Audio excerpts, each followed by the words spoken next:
Ребят, как вы догадались, рядом со мной находится Данил Дэнди и Шутин. Дэнди, привет. Привет. А, Что с тобой? Нормально все. Хорошее настроение, это хорошо. Как твои дела? Нормально. Что происходит в твоей жизни? Есть ли что-то, какая-то терзающую душу тоска? Нет. Все Хорошо, окей. отлично. Давай поговорим про буткемп. Вы здесь уже сколько находитесь? Не знаю. Ну, дней 5, наверное. 6. Как проходит этот буткемп? Плодотворно? Не очень плодотворно. Почему? У нас вначале Дима не мог прилететь, там с билетами что-то было в тот день, который надо. Мы с Ваней прилетели за день, чтобы какие-то решать вопросы. Но в итоге мы эти вопросы в тот день не решали, потому что там что-то у кого-то не получалось. Вот, на следующий день не мог прилететь Дима, а еще на следующий день Вите нужно было делать паспорт. Там проблемы с паспортом что-то были какие-то. Вот, то есть 3 дня у нас выпало. Но, в принципе, со всеми проблемами уже справились и практикуетесь нормально. Практикуемся, мы топчем врагов. Хорошо, с каких врагов вы топчете? С кем вы топтались? Команда называется... Ладно, она была смешная. Ну, что-то Вася со двора, там, я и ребята. Знаешь, такие команды? Топовые, но мы их топчем, мы ногами пинаем. Ну, а где вы их находите? Зачем вы с ними тренируетесь? А, еще одна команда 8Б была. 8 Б. Так, вопрос, с кем вы тренируетесь, и если вы тренируетесь с этими командами, то зачем, что это за команды? Или это просто рандомное название команд с топовыми игроками? Ну, это рандомные, это секретные нашифровки команды Empire, там, типа, и так далее. То есть 8Б это команда Empire. Вот. Ну и всякие там есть разные. По-разному их называем. Вот. Empire 8Б, я думаю, нормально заходит. Хорошо, и как вы с ними тренируетесь? Какие счета? Хороший, считаю, хороший. Окей. В нашу пользу. 5-4 там. Нет. Ну какой? 3-0. Хорошо. Сорян. Как ты относишься? Подожди, а про Empire новый состав? Empire новый состав. Молодые ребята, задроты. У всех высокий рейтинг. Вот. Но сыграются, посмотрим. Раз уж затронули тему Empire, недавно они кикнули хвоста. Я знаю, вы дружите, общаетесь. Как ты отнесся к тому, что, во-первых, ну, мы не общались с тобой, не знаю, задавали тебе этот вопрос или нет, к тому, что он ушел из Нави, пришел в Empire, а сейчас ушел из Empire. Следишь ли ты за его творчеством? Поглядываю, конечно. Вот, мне интересно, что да как. Ну, для меня было удивлением большим, что после вот тех результатов, которые были, Empire решили, то есть, вот так вот поступить. Я считаю, что это неправильное решение, но время покажет. Вот. Ну, а Саня, я надеюсь, что у него получится найти, с кем поиграть. Вот. Ну, сейчас он играет не играет, вернее, он поедет за команду Virtus.pro, хотя ФНГ говорил, что изменений в составе Virtus.pro не будет. Как думаешь, Саша может оказаться в основном составе Virtus.pro? Думаю, вряд ли, потому что там действительно Айрат именно болеет, поэтому не играет. А так они с Айратом играют, и, по-моему, их все устраивает. Хорошо. Перейдем к другому турниру, лан-финалу Dota 2 Pit. Когда последний раз ты был на ивенте, на лан-финале? На Старвадере? В Минске, да? Ну, а до этого продолжительное время, правильно? Нет, месяца полтора, наверное, 2 до Старвадера. Хорошо. Но по части результатов все-таки Ну, пару турниров мы пропустили. Да, есть такое. пару Неприятно. мажоров. И пару мажоров тоже, да. Хорошо, как ты относишься, чего ждешь от этого матча? И насколько я помню, там система проведения была сначала double elimination, а потом поменяли ее на сингл. Означает, что команда приедет, сыграет best of 3 и уедет, если проиграет. Как ты относишься к такому формату проведения?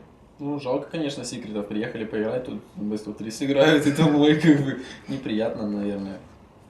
Вот. А Ну, так, а если проиграете вы, то неприятно вам, да? ну, обидно тогда, потому что хотелось бы побольше поиграть. Best of все-таки, ну, Single Elimination это суровое очень.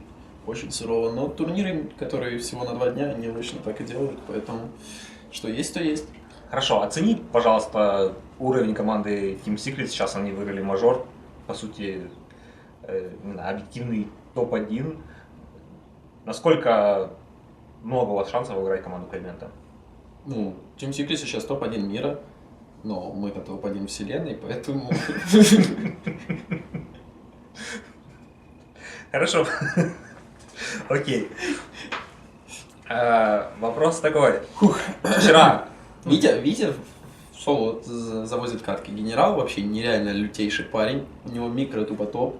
У него было бы уже 9000 рейтинга, если бы он задрачивал, играл дальше там, и так далее. Просто на хардвейнерах тяжело его поднимать, этот рейтинг. Вот. Он просто убийца, киллер 228, поэтому увидите, как он на Dota Pit будет разваливать. Он может один игру выигрывать.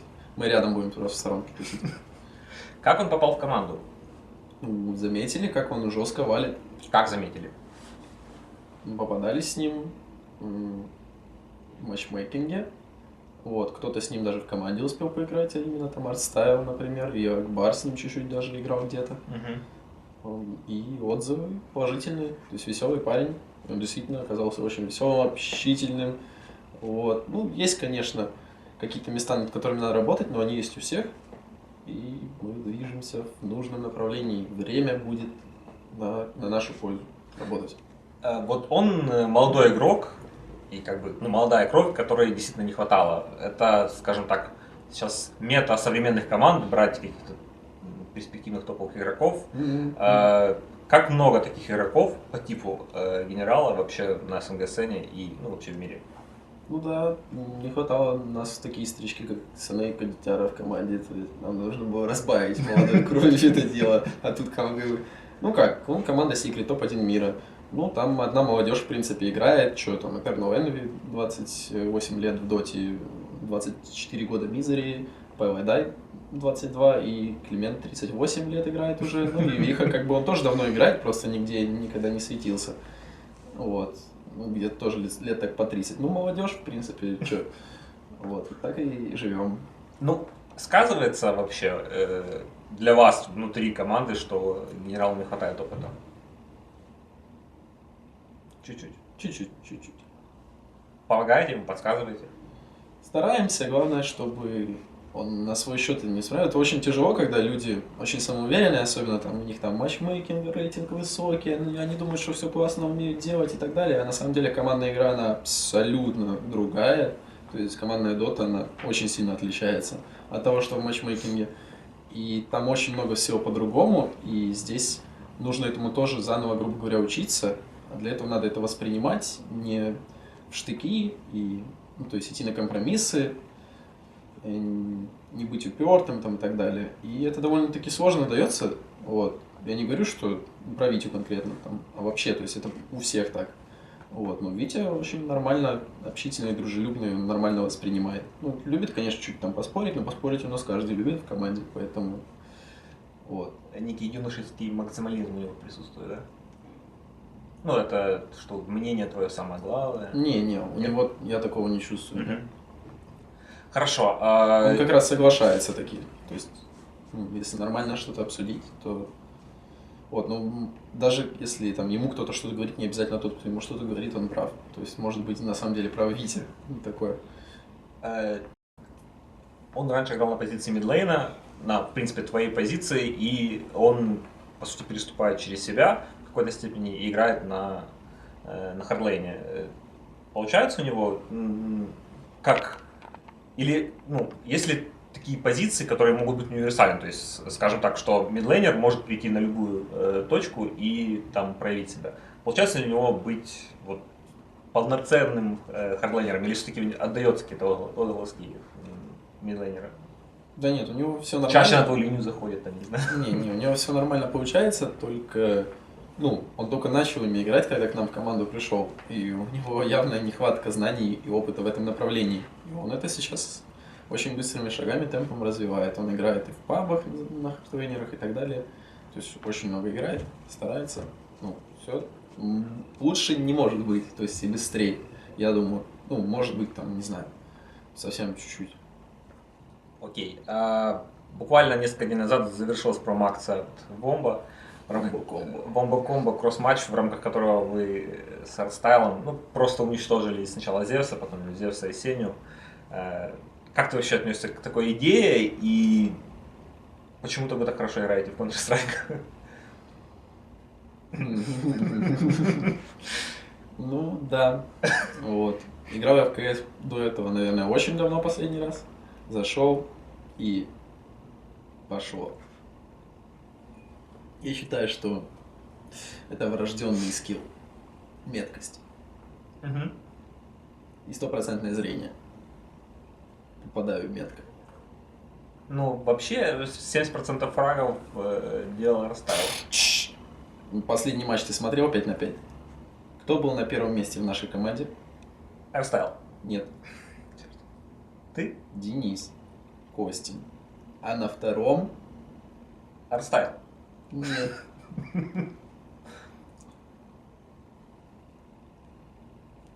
Уровень. Хедшот. Вообще, я насколько помню, когда еще у нас были старые офисы, когда Климент был в составе, он тоже приходил и в перерывах играл в Counter-Strike. Действительно, у дотеров есть какая-то тяга к Counter-Strike, что в перерывах все в нее играют. Да, ну, никто не играет особо у нас в Counter-Strike. Не знаю, очень редко. Когда очень сильно уже устаем, тогда, ну, там, не знаю, один матч, там, не знаю, пойдет Ваня сыграет. Там. Я видел, сегодня Дитяра играл. Ну, он просто заходит ботов пострелять, когда игру ищет в доте. Такое вообще фигня. А так, я вот реально за эту неделю, или сколько, 6 дней, безвылазно. То есть у меня поспал, поел дота. У меня максимум, наверное, часа 1,5-2 я просто просидел где-то в новостях за все время. Все самое было в доте. Или о доте мы разговариваем, или мы какие-то там что-то аналитику какую-то проводим, или реплей смотрим, или играем в КВХи. Ну, все подряд. Тупо дота. Вот меня лично. Это хорошо радует. А у других тиммейтов? Понял. Хорошо, ну все-таки как ты отнесся к идее провести этот шоу-матч между кейсерами и дотерами одной организации? Отлично. Главное, чтобы я в доту не играл, в КС я готов всегда разобраться. Хорошо, несколькими днями ранее Дитяра, в принципе, наказала CSD и Гвардиана. В нули, ты же понимаешь, что он был один, а там 2 игрока, они делят опыт на линии, все-таки тяжелее чуть-чуть. Я готов быть 2 игроками. Можем, да, чтобы там кейсер был один, а нас 2, можем так поиграть. У него опыта будет много. Но все-таки Дитяра отстояла часть. Как думаешь, было сложно играть вообще 1 на 2 в доту или нет? Нет, он выбирал героев, которыми можно 1 на 2 играть. Герои с суммонами, там, Лондруид, Инвокер. Все у него было отлично. Вот, Инвокер, я задавал Вите этот вопрос. У вас очень, в принципе, хороший винрейт на инвокере. 71% в 17 играх. Почему вам удается так хорошо против него играть? Ведь это один из самых популярных. Против или за? Против него. Потому что он приходит на мид. А кто на миде? На миде у него проблемы. Понял. Бытует мнение, что связка ОД и Омник самая имбовая, ее практически невозможно победить сейчас в доте. Что думаешь об этом? Да нет, возможно. Это просто в матчмейкинге каждый патч, какая-то комбинация, она обузная. Обузная тем, что она не требует особых усилий, но зато требует усилий со стороны врага, а именно взаимодействия. Вот. Соответственно, взаимодействия в матчмейкинге никакого практически не бывает, особенно на лоу рейтингах. И эта связка поэтому такая сильная. А взаимодействие конкретно там зафокусить кого надо под РПЛом, там спуржить его, чтобы пурж кто-то собрал, чтобы герой, который собирает пурж, или Shadow Демон был, который ультимейтом его может запуржить. И это все типа грамотно в тимфайтах надо проводить. То есть, если про команду так посадишь, то они все легко сделают. То есть, и это уже не имба связка получится, а просто дефолтная обычная связка. А если посадишь паберов на любом рейтинге, то да, Омник, УД, что делать? А что вообще скажешь об этом патче? Он достаточно, ну, принес сильные изменения. Каких героев ты считаешь вот имбалансными? Да не знаю, много всего, что слишком... Меня бесит реально, что Дота казуалится, она становится проще и проще и проще в исполнении, именно там в скилле, в микро. К этому требования очень сильно падают. То есть любой криворукий парень сядет тебе за инвокера, за УД или там, ну, за топовую позицию каждой роли и будет нормально по более-менее все жать, потому что там реально ничего особо уметь не надо. Слишком просто все. Вот. Хочется, чтобы было сложнее. Вот. А так, ну вот, имбовые дефолтные герои. Что? Инвокер, УД, Спектра, Зевс. То есть герои особого умения даже не требуют. Ну ладно, инвокером еще хоть что-то прожимать надо, и то там, он по сути рейд-кликовый тоже. Вот, УД рейд-клик, ничего не надо делать. Спектра то же самое, ульту нажал, рейд-клик. Даггер что-то кого-то режешь. Зевс вообще забей, можно даже без шмоток им играть. Можешь все выложить и бегать с одним сапогом, не знаю, ну чтобы маны только хватало. С арканами там. Пошел, кнопки прожал, тонну дэмэджа внес в тимфайте. Ты красавчик, молодец. Победитель. Как же ты тащишь? Да ты дотер. Ох, 9к ММР. Понятно. Слушай, ты вообще следил за последним мажором? Да. Там присутствовал такой герой, ну, он проявил себя в достаточной степени, Сларк. Как думаешь, почему? Он, в принципе, до этого был не так популярен, а тут как какая-то на интернешнале Морфлинг там выстрелил, и тут Сларк сейчас. Это метадота сейчас такая? Обычно на турнире меняется потихоньку, то есть пики. То есть начинает кто-то брать что-то, потом начинает кто-то брать что-то, что против этого типа сильное. И из-за того, что они набирают это, возможно, начинает заезжать Сларк, потому что он силен против тех, кто силен против тех, кто первый. Короче, вот как-то так оно получается. Поэтому он начинает заходить. Да. Ну и так вот получилось, что в основном там все игры пикали его с Secret, пару игр там MVP, еще кто-то, не помню. Но в основном почти все Secret. И Secret, так как топ-1 турнира, то они больше всех игр и сыграли, и больше всех игр его и пикали, и поэтому такой винрейт у него большой. Поэтому он там на высоте, как и Лилион какой-то, допустим. То же самое. Как тебе вообще сам мажор? Там было множество проблем с англоязычной трансляцией, с русскоязычной вроде бы было все хорошо. Как тебе вообще организация и идея провести турнир мажор в Китае? Ну, это дефолт, то есть в прошлом году так проводили в Китае, и он был более-менее сносным. Там тоже были свои косяки и все такое, но не такие страшные, как в этом году. В этом году больше было проблем, но я абсолютно нормально отнесся, то есть я смотрел доту, меня остальное слабо волновало, и с дотой никаких особых проблем я не видел. Вот. И мне кажется, просто люди избалованные, а также любят драму, любят о чем-то там болтать, когда что-то где-то плохо, им это все сразу нравится, им весело смотреть, как что-то у кого-то не получается, такие, знаешь, вот такие вот люди у нас сейчас. Вот. Ну. А так, я считаю, что не надо быть такими привередами. Вот. Мы смотрим клевую доту, чего нам жаловаться, это круто. Давай вернемся немножко к команде. Расскажи, как проходит коммуникация. Одна из последних официальных игр против тех же Empire, когда вы пятером попали в хроносферу. Да, было такое. Пятером? Да, то есть позиционирование страдает. Что происходит? Как вы коммуницируете? Или вы просто еще не набрались опыта играть вместе? Да у нас просто дезинфа была. Обычно это все, то есть какие-то действия очень сильно зависят от коммуникации, а коммуникация у нас еще не налажена на 100%. У нас очень часто бывает какой-то хаос в TeamSpeak или дезинфа. Когда начинается хаос, мысли начинают теряться, и ты можешь потерять какие-то моменты. А здесь был и хаос, и дезинфа в тот момент, что Хроно у него еще КД. Витя сказал нам. Вот, значит, ну и как-то все доверились, наверное, плюс какой-то еще хаос был, там просто какое-то обсуждение ненужное, мол, типа, ребята, вот сейчас он будет байбек делать, нам надо отступать. И вместо того, чтобы выбрать грамотную позиционку, то есть так, чтобы он не мог пятерых Хроно накрыть, и еще вдобавок у нас были у каждого под СПУ, чтобы его заткнуть, а он идет по вишену, ну, то есть мы его видим издалека. Ему нужно сделать блинк и поставить хрону. А обычно, если ты видишь издалека инициатора, и ты знаешь, что это единственный, то есть он это будет делать, то ты просто издалека на него жмешь disable какой-то. У нас был, по-моему, то ли Hex, OOD, у меня Archid, еще что-то там у кого-то. То есть он мог блинкнуться, а мы, если бы на него издалека жали, то он бы блинкнулся прямо в Archid или в Hex, и он бы ничего не дал, он бы погиб там, бомб-свотчер бы выкупился, и мы, возможно, бы там бы даже игру закончили. Но этого ничего не произошло, потому что идет хаос и дизинфа, и люди уже начинают думать не о том, о чем надо, а хрен пойми, о чем они там думают. Вот, соответственно, попадают опять в хрону. Это фиксится, ну, то есть более сконцентрированными надо быть и все такое.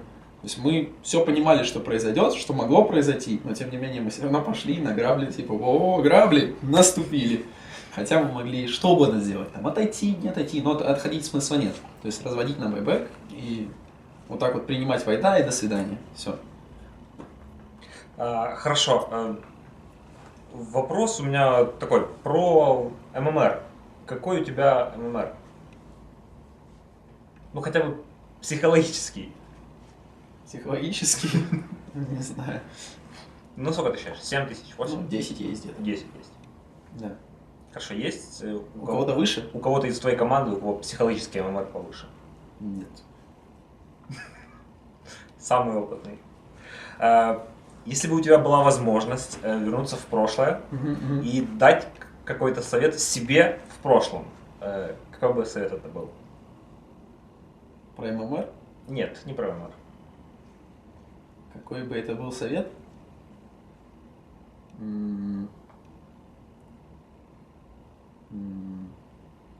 Да хрен его знает. Плохой совет, давай еще. Не давать Олежке интервью. Да. Тоже плохой совет. Ну, я не знаю, что какой-то бы себе посоветовал. Ну, не знаю, ставить на секрета. Не знаю. А бабки? На третьем инте ТПшку оставь, тварина. В каком матче? Или в любом? Последнем. Понятно. Не ведись. Не ведись, Данька, оставь ТПху на третьем инте. Хорошо. Если бы у тебя была возможность поменять какому-то из своих тиммейтов никнейм, кто бы это был и на какой никнейм ты бы поменял? Ну, это такой фановый вопрос. Не знаю даже. Как насчет Дозлевича Арстайлу?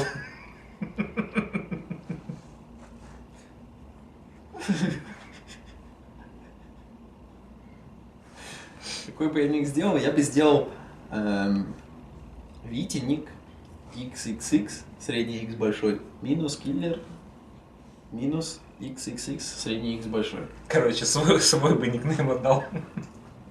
Он убивает, пусть будет. То есть Хороший никнейм. ник придает какую-то...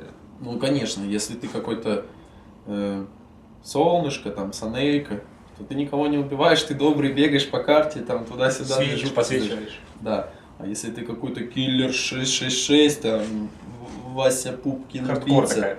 да, ты ходишь и раздаешь, как Витя делает. Окей. Какую последнюю книгу ты прочитал?